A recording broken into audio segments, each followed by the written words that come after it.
Morning students. 8वीं कक्षा में हम आंकड़ों का प्रबंधन चैप्टर पढ़ रहे हैं। आज हम 5.3 प्रश्नावली पढ़ेंगे।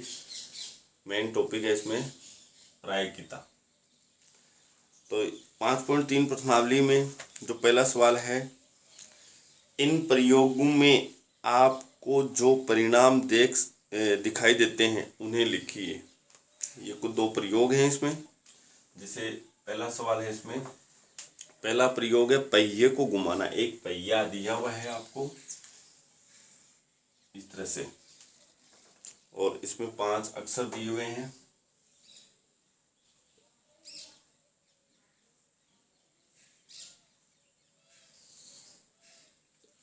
ए बी सी डी, इस तरह से।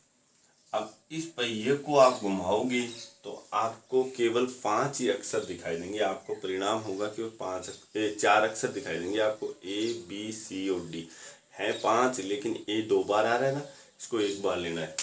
तो पहिए को घुमाने पर A comma B comma C comma D परिणाम आएंगे, इतना ही लिखना है। अब इसमें पहले में दूसरा है, ये पहले सवाल है, इसमें 2 दे रखे। दूसरा दे रखा है 2 सिक्कों को एक साथ उछालना। 2 सिक्कों को एक साथ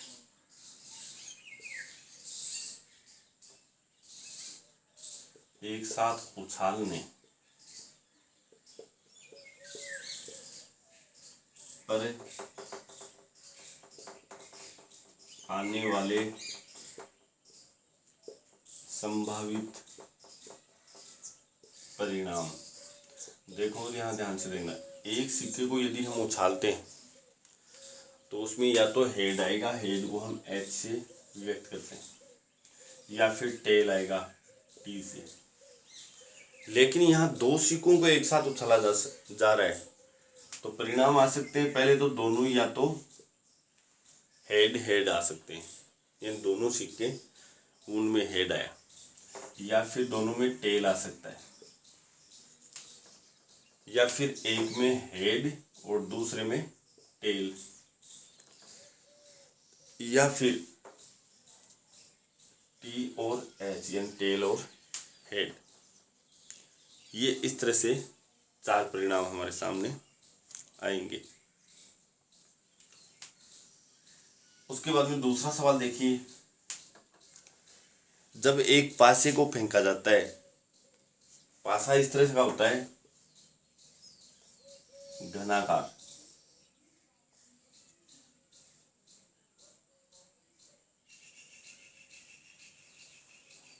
इस पे यहाँ पे नंबर लिखे हुए होते हैं, जैसे 1, फिर 2 है, ऐसे नंबर 3 4 5। तो पासे के अंदर जो संख्याएं होती है वो 1 से लेके 6 तक होती है। ये याद रखना आपको। पासे में संख्याएं होती है 1 से 6 तक होती है। और पासे में एक नियम होता है, उसके सम्मुख जो पृष्ठ होते हैं उनमें जो संख्याएं होते हैं उनका योग हमारे पास 7 होना चाहिए। योग हमेशा 7 होना चाहिए। जैसे 1 ऊपर आ रहा है तो नीचे फिर 6 आएगा, इस तरह से। 2 साइड में आ रहा है तो उसके सामने 5 आएगा, ऐसे। तो एक पासे को फेंका जाता है तब निम्नलिखित प्रत्येक घटना से प्राप्त होने वाले परिणामों को लिखना है। सबसे पहले के अंदर 2 है, पहले आप एक काम कीजिए, यहाँ पे पासे में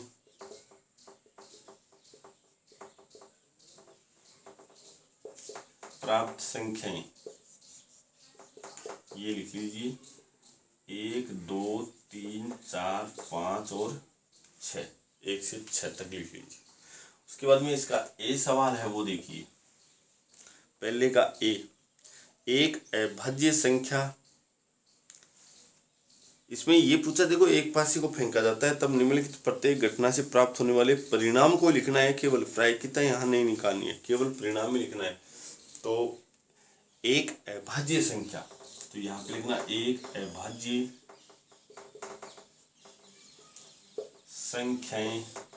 संख्या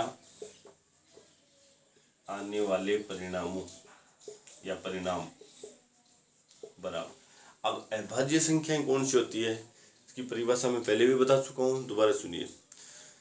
जिन संख्याओं में एक संख्या होती है ना, एक व स्वयं संख्या के अलावा अन्य किसी संख्या का भाग नहीं जाता है। एक व स्वयं संख्या को छोड़कर अन्य किसी भी संख्या का भाग नहीं जाता है, केवल उसमें एक और 3 के अलावा अन्य किसी संख्या का भाग नहीं जाता है, तो वो अभाज्य संख्या होती है। तो यहाँ एक है, इसको छोड़ दिया जाता है, इसको नए भाज्य में लेते हैं, नए अभाज्य में लेते हैं। 2 से स्टार्ट करते हैं हम। 2 में देखो केवल 1 का जाता है, 2 का जाता है, अन्य किसी संख्या का भाग नहीं। तो अभाज्य संख्या 2 हो गई, 3 हो गई, सबसे छोटी अभाज्य संख्या भी 2 ही होती है। 2, 3, 4 में देखिए 4 में 2 का जा रहा है, 4 में 1 और 4 के अलावा 2 का भी जा रहा है, तो 4 भाज्य हो गई है। तो हमारे पास यहाँ परिणाम होंगे वो 2 होंगे, 3 और फिर 5। 6 नहीं होगी, 6 में 2 का भी जाता है और 3 का भी जाता है। उसके बाद में बी परिणाम लिखना है हमें। एक अभाज्य संख्या नहीं है, एक अभाज्य संख्या नहीं होने वाले परिणाम। अभाज्य संख्या नहीं होनी चाहिए, बाकी कुछ भी हो, चाहे वो भाज्य हो, चाहे सम हो, चाहे विषम हो, हमें उससे कोई लेना देना नहीं है, केवल वो अभाज्य संख्या नहीं होनी चाहिए। तो इनमें अभाज्य संख्या कौन सी थी, 2, 3, 5, 3 के अलावा जो बची है वो सारी हो जाएगी। तो 1, 4 और 6, इस तरह से ये परिणाम होंगे इसके। और उसमें दूसरा जो सवाल दे रखा है उसमें देखिए क्या दे रखा है। दूसरे में ए दे रखा है, 5 से बड़ी एक संख्या, 5 से बड़ी एक संख्या वाले परिणाम। यहाँ पे संख्या हमारे पास 1, 2, 3, 4, 5, 6 है, तो 5 से बड़ी हमारे पास केवल 6 ही है, तो आपका उत्तर इसमें 6 होगा। बी में देखिए, अब 5 से बड़ी संख्या नहीं होनी चाहिए, 5 से बड़ी संख्या न होने वाले परिणाम।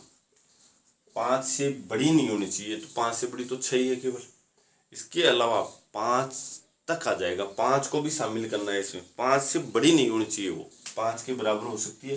तो 1, 2, 3, 4, 5 ये रिजल्ट आएंगे हमारे सामने। इस तरह से ये दूसरा सवाल हमारा पूरा हो जाता है। उसके बाद में सवाल नंबर 3 देखिए, तीसरा सवाल।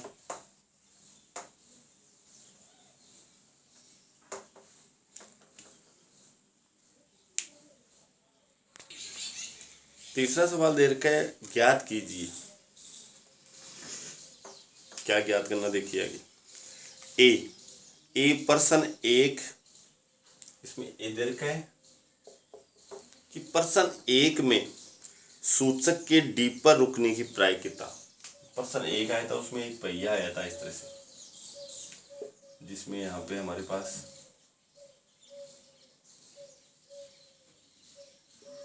ए बी सी डी इस तरह से 4 अक्षर दिए हुए थे, जिसमें ए 2 बार आ रहा है, बी सी डी 4 अक्षर।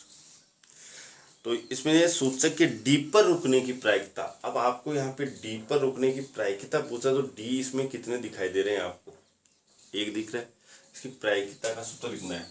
तो यहाँ पे लिखना है डी पर रुकने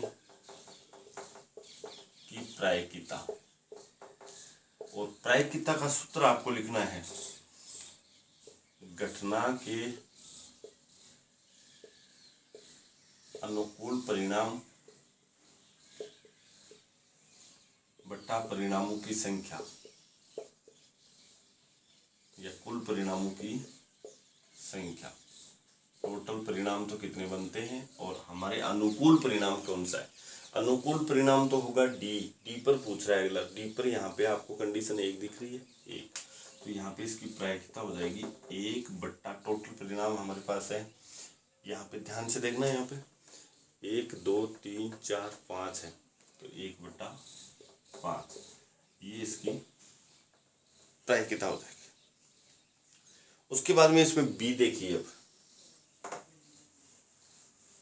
बी सवाल देखिए। अच्छी प्रकार से फेंटी हुई 52 ताशों की एक गड्डी।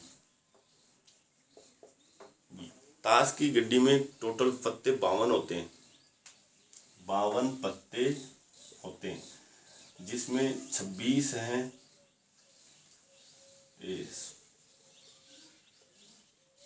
26 और 26 ये लाल रंग के होते हैं और ये काले रंग के होते हैं।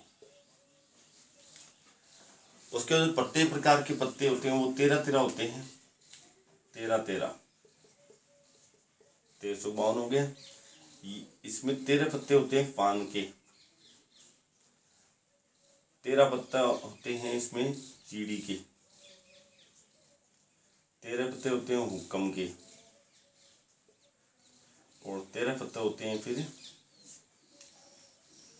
पान, चीड़ी, हुक्कम,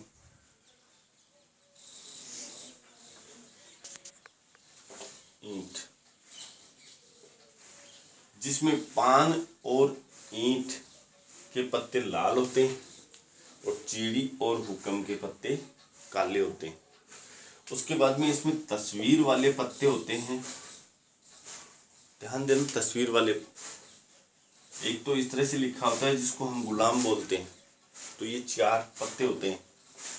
उसके बाद में एक ये क्यों लिखा हुआ होता है जिसको हम बेगम बोलते हैं, और एक के लिखा हुआ होता है जिसको हम बादशाह। ये प्रत्येक प्रकार के 4 पत्ते होते हैं जिनमें तस्वीर होती है।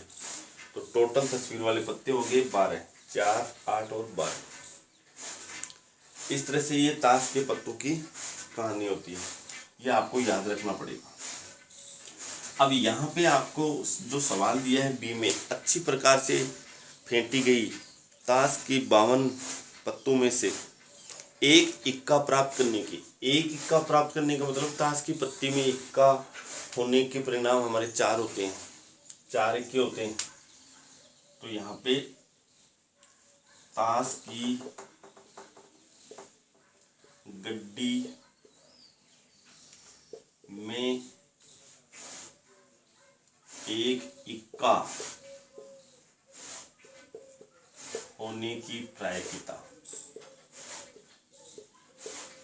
बराबर वो सूत्र लिखना है, घटना के अनुकूल परिणाम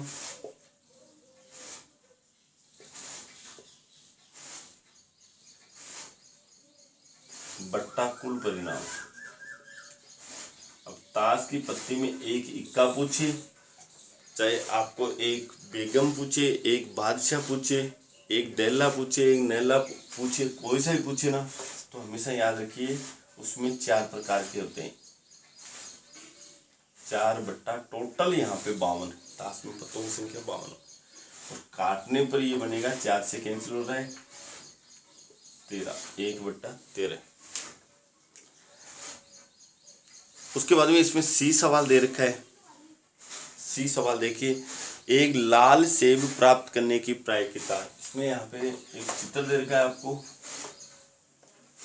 चित्र को देखिए पहले। सी में देखिए इस तरह से एक सर्किल है, इसमें आपको यहाँ पे कुछ सेवें दे रखी है, जैसे जी, ये ग्रीन सेब है, हरी सेब, आर रेड सेब, पुनः आर रेड सेब, R red, G green, R red और जी ग्रीन। इस तरह से इसमें टोटल सेव रखी गई है 1 2 3 4 5 6 7, तो कुल परिणामों की संख्या तो 7 होगी। अब आपसे लाल होने की पूछे, यानी कि लाल सेव होने की पूछे, तो आर वाले काउंट करेंगे 1 2 3 4, 4 हैं तो 4/7 हो जाएगा। इसी तरह से ग्रीन होने की पूछे तो 1 2 3 है, 3/7 हो जाएगा। तो यहाँ से हमें पूछा जा रहा है एक लाल सेब प्राप्त करने की प्रायिकता। तो लाल सेबों की संख्या, लाल सेब कितनी है इसमें, 1 2 3 4, इसलिए एक लाल सेब होने की प्रायिकता बराबर घटना के अनुकूल परिणाम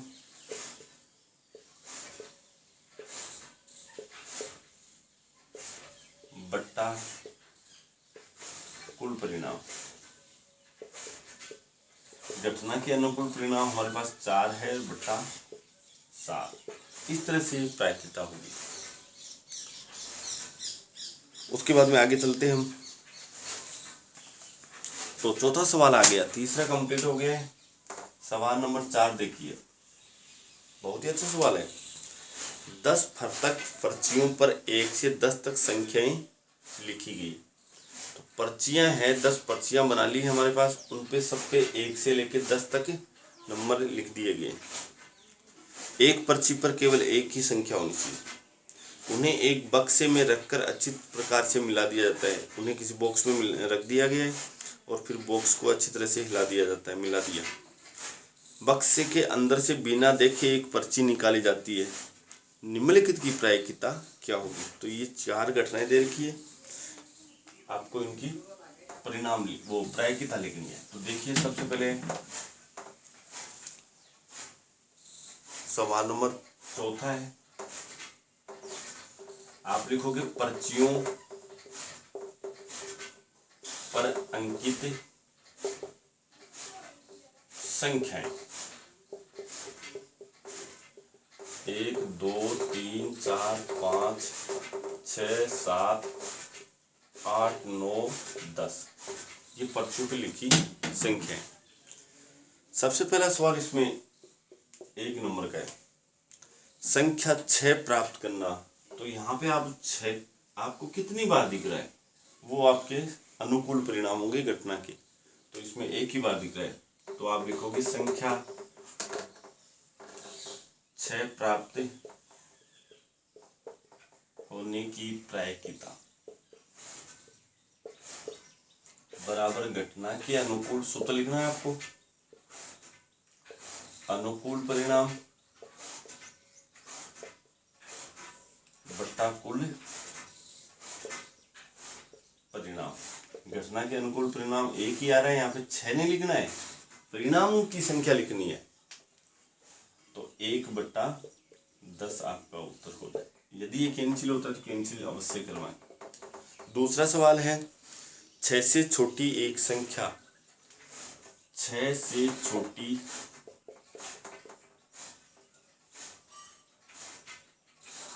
संख्याएं, पहले ये लिखी 6 से छोटी है तो 1 2 3 4 5 रिजल्ट हो गए, 1 2 3 4 5, 5 परिणाम होंगे।